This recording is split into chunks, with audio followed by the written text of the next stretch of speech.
Hello বন্ধুরা, আপনারা সমস্ত রকমের ইউটিউবের আপডেট এবং টিপস এই চ্যানেলের ভিডিওতে পেয়ে যাবেন।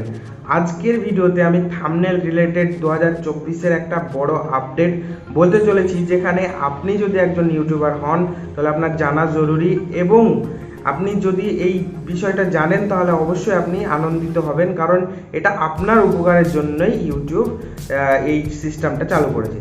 আমি বলে দিই, আগে আপনি একটা থাম্বনেল ইউজ করতেন, আর নয়তো আপনি যদি থাম্বনেল না ইউজ করতেন তাহলে অটো জেনারেট হয়ে যেত, আপনার ভিডিওর মধ্যে থেকেই কোনো একটা অংশের ফটো আপনার থাম্বনেলে ইউজ হয়ে যেত। এখন একটা তৃতীয় অপশান খুলেছে, যেখানে আপনি তিনটে থাম্বনেল ইউজ করতে পারবেন। সেটাকে বলা হচ্ছে টেস্ট অ্যান্ড কম্পেয়ার। টেস্ট করা এবং কম্পেয়ার করে যে থাম্বনেলটা বেশি ভালো হবে সেটা আপনার ভিডিওতে চলবে। কি, তিনটে থাম্বনেল আপনি যখন দেবেন, তিনটে থাম্বনেলের ইমপ্রেশন দেওয়া হবে সমানভাবে ইমপ্রেশন যাওয়ার পরে দেখা যাবে কোন থাম্বনেলটার দ্বারা ভিডিওটাতে ভিউ বেশি আসছে এবং ওয়াচ টাইম বেশি আসছে।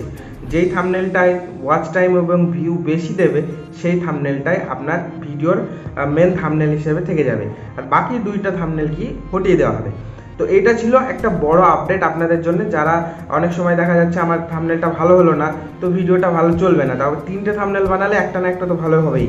তো এটাতে কি হলো, আপনার ভিডিওটার ভিউজ বেশি আসবে, ওয়াচ টাইম বেশি আসবে, আপনার পপুলারিটি বেশি বাড়বে। তো এইটা একটা বড় আপডেট আপনাদের জন্য। আশা করি এই ভিডিওটা আপনাদের ইনফরমেটিভ লেগেছে।